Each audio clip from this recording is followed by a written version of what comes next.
With tDCS, we're actually giving the child brain stimulation to parts of the brain to make them more elastic, to increase the pathways, and just make the language machine that they have function better.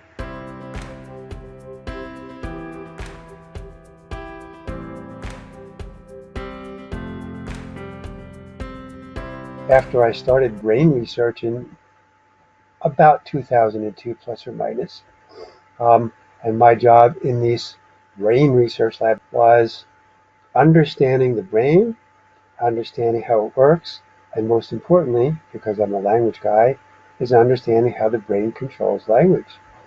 And then one day a parent came in and said to me, "What about my child? My child has autism." And I realized we had a growing epidemic, and so we all decided at the lab we're going to make this a priority, and we scanned tens and tens, up to 100 children to figure out what autism was. We understood it. We made pictures of it, and now you've seen those pictures.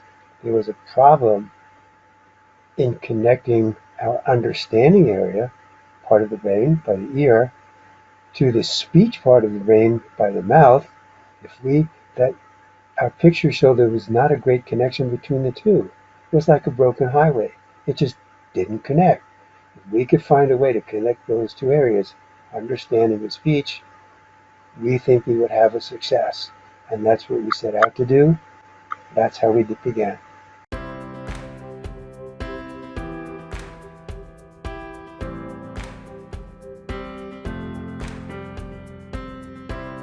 The brain is a plastic thing. Like plastic, it can stretch, it can change shapes, it can grow things, it can make new connections. So yes, that's what we were looking to do, was have the brain build a new pathway from the understanding to the speech area. And it did.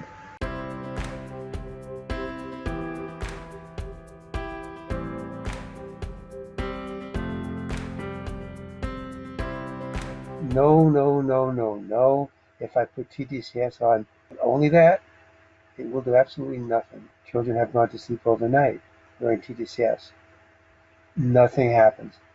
Learning takes place with a combination of tDCS and a very skilled language facilitator.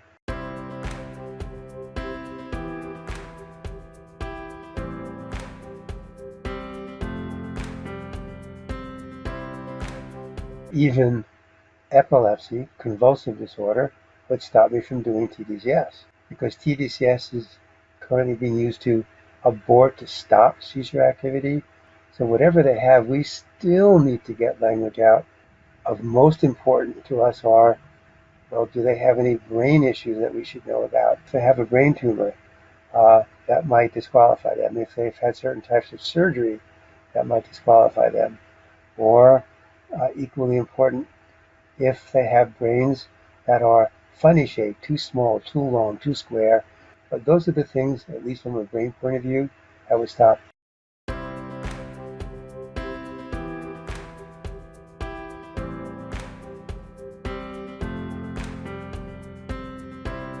Our success rate is about 85%, which means that 85 out of 100 children that can come into the office will be successfully responding to tDCS, which leaves, what about the other 15 out of 100?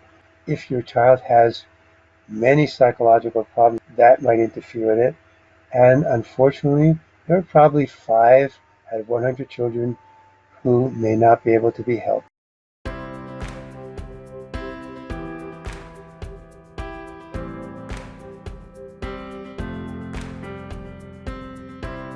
Apraxia includes the motor planning that goes on up in your head before it gets to the arms, legs, toes, or tongue. Those children do have more problems, and we do see that you have to approach the general motoric function if you're going to get the child to speak as well as you want. Do I think all children with language delays have some motor apraxia? I think if you look hard, they all do. But that's part of the condition. It's almost always the language motor planning centers of the brain, the software that's in the brain, that is the problem, not usually in the mouth or tongue. The computerized software that tells you what to do first, second, and third is not working well. A great majority of children who come in with speech problems, delay, minimally verbal, also have articulation problems. If they get to the point where the language becomes fluent and they can speak faster, those problems may disappear by themselves.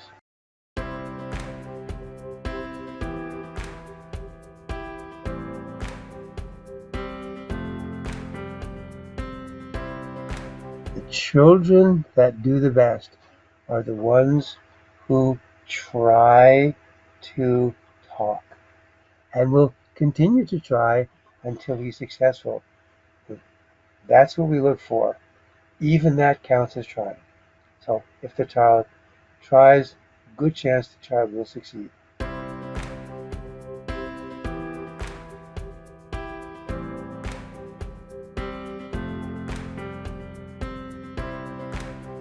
So those children who appear indifferent, look away, don't want to pay attention, fight with me, fight with you, all those children who have had enough and don't want to be bothered. Fortunately, there are social components to language. There are social parts of the brain. There are motivation centers in the brain.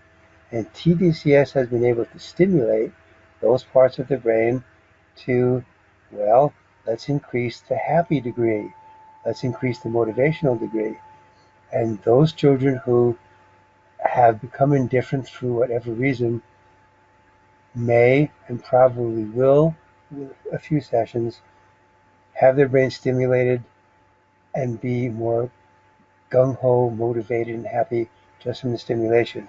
When I see the child looking a bit happier, then we switch back to language.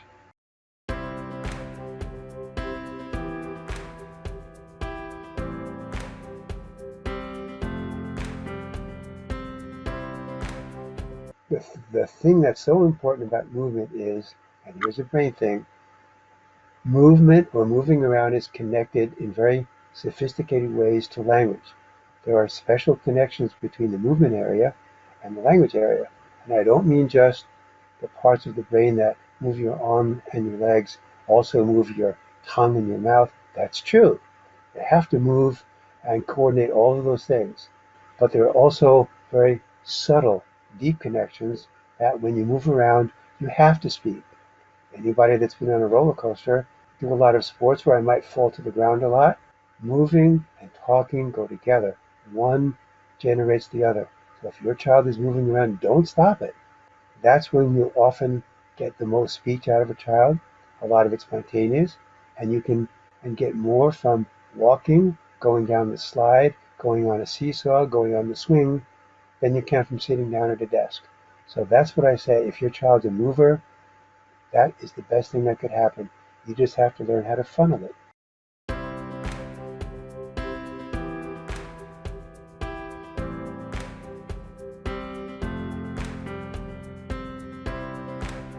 We will need a lot more information from mom before she comes in. So mom will gather every test she's ever had and done so that the doctor, me, can get the best idea of what do we know about her son, what tests have been done, what can we learn. After that, if we all agree that, yes, this child would be a good candidate because we have a good mom and a good child, then they will come in.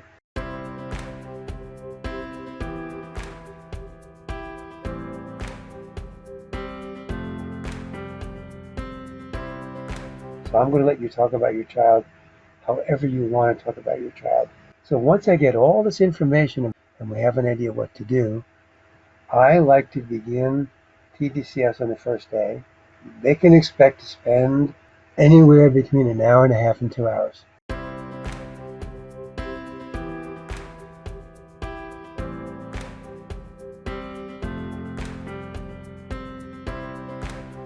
Well, the unit itself is placed in a little fanny pack pouch on their waist, which means the child can stand up and go for a walk.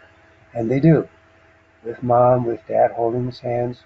so that he feels, I'm not tied down. I can leave this room. I'm not afraid. I can take a walk with my parents. I can go on the swing. All the while they have the unit, which is on and working now while they're doing it.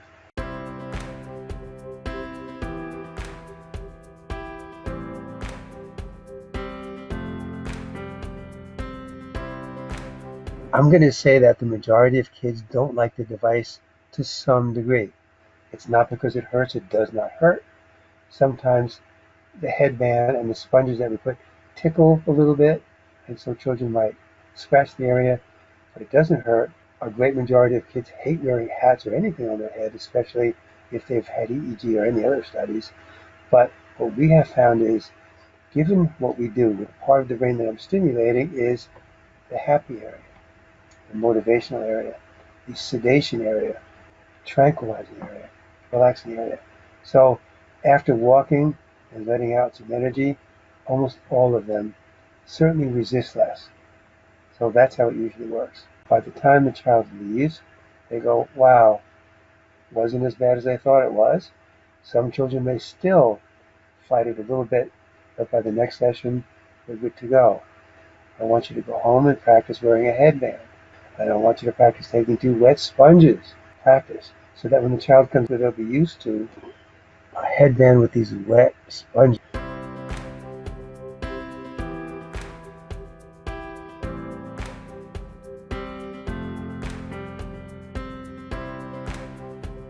Just speak to your child if they're going into university tomorrow, and you'll know what to do.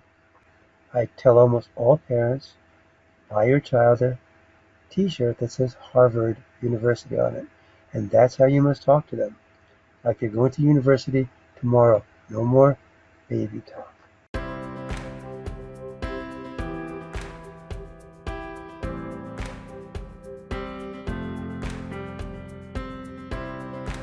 I totally understand, I truly do, about why parents feel frustrated and desperate. And understandably, they all want a quick fix, their words and from the parents. And so after all these things that don't work, tDCS comes up.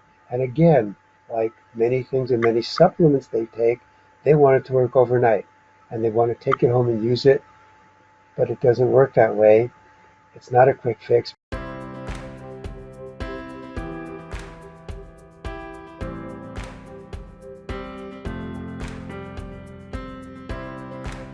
Three sessions is usually enough for you to see a difference in your child.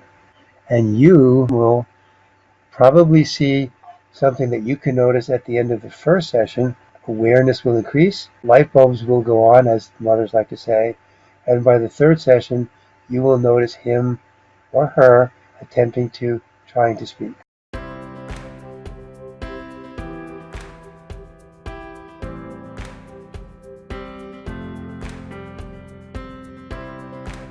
And what parents can expect will be, my child is more aware. My child knows what's going on around him. My child really wants to try to say this. It looks like he really is getting pleasure. He's smiling. He feels good about saying it correctly. That's what they will see. A child who wants to learn how to speak, who feels the power of speech. What do I mean by power? Well, this can make mommy do things for me. I say this and mommy does it. Now that's power. So this is a child who is happy to know that the child is feeling better. I'm going to say empowered. That this child, this boy, can make daddy jump and mommy jump just by saying something.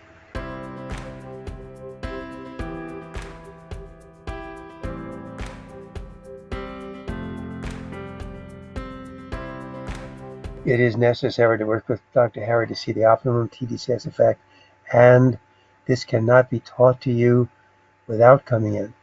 You must come in for 1, 2, or 3 visits to optimize everything. I'd like to add, please don't call me with thinking that you can do this all by yourself at home without coming in and learning what to do. This is something you can't get from a book because you don't know how the child's going to react, and the book will not tell you. So the most important thing that we do is not just show you what button to push. The most important thing is you have to watch me choose different settings for your child, because every child is different.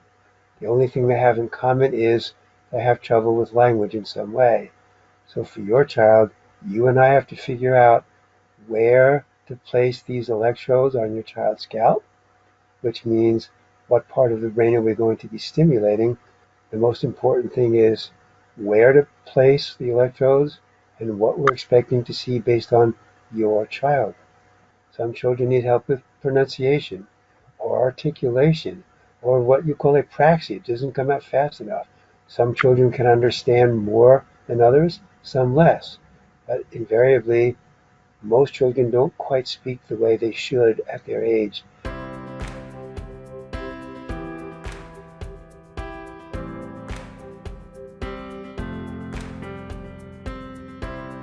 Well, at the very least, you, the parent, will probably not be selecting the correct brain area to match with the child's language deficit. And if you don't select the correct area, then you will wind up making a part of the brain that you stimulated resistant to future treatment. The next time, perhaps that area will not be responsive.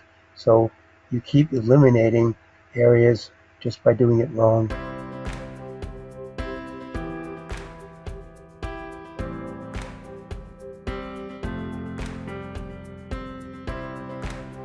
So physical damage, probably not, which is why we like tDCS, because there's never been reports of physical damage.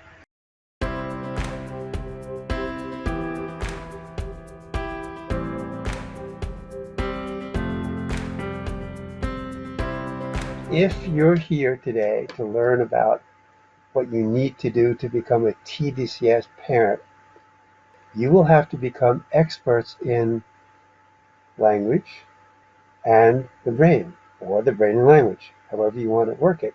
As a tDCS parent, how are you going to change the brain to get more language? In the homework, I'm going to give you lots to read about what is the brain, what is the anatomy like, what part of the brain is involved in talking and speaking and understanding emotions. And then I'm going to have you read a little bit about tDCS, about, well, what really is a tDCS machine? How does it work? What do we expect to see from it? We'll have all the facts you have to understand before you apply it.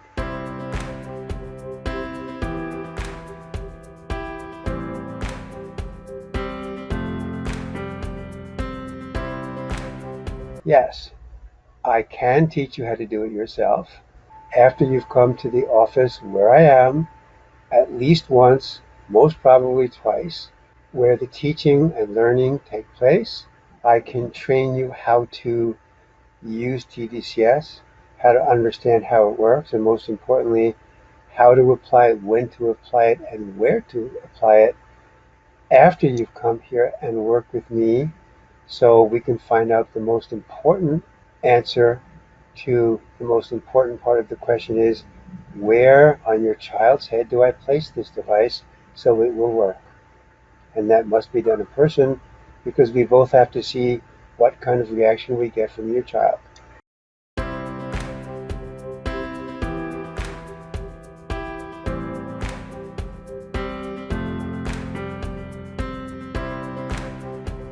Okay, so for those of you who have questions about money and how much does it cost, what I can tell you is that after all these years, finally, we do get reimbursement for people that are coming for tDCS.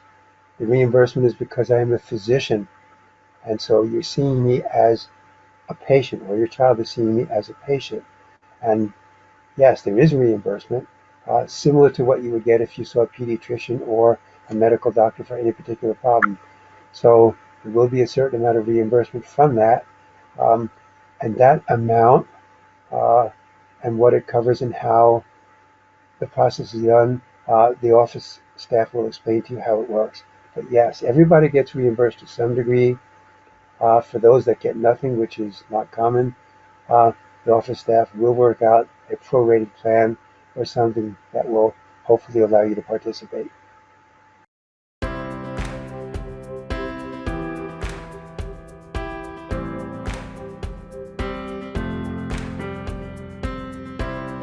parents that have to travel, we help set them up in an inexpensive but good hotel.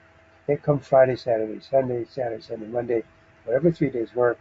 And during those 3 days, we try to get them in every day, and we try to get them in at least once, sometimes twice a day, morning, and then take a break later in the afternoon, so that they all will have a significant benefit from having traveled.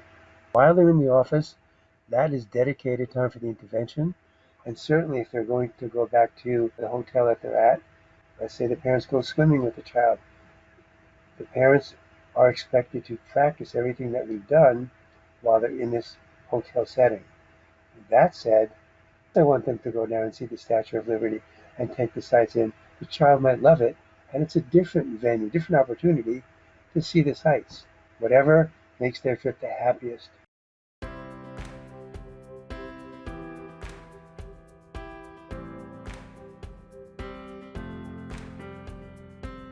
The purpose of this video is to let you know that you are not the only one. It seems that tDCS is becoming very popular, and importantly so, because it works. And so lots of parents are calling me up. They want to be part of tDCS because nothing's worked. So again, what is the purpose of this video? What am I trying to tell you? I agree.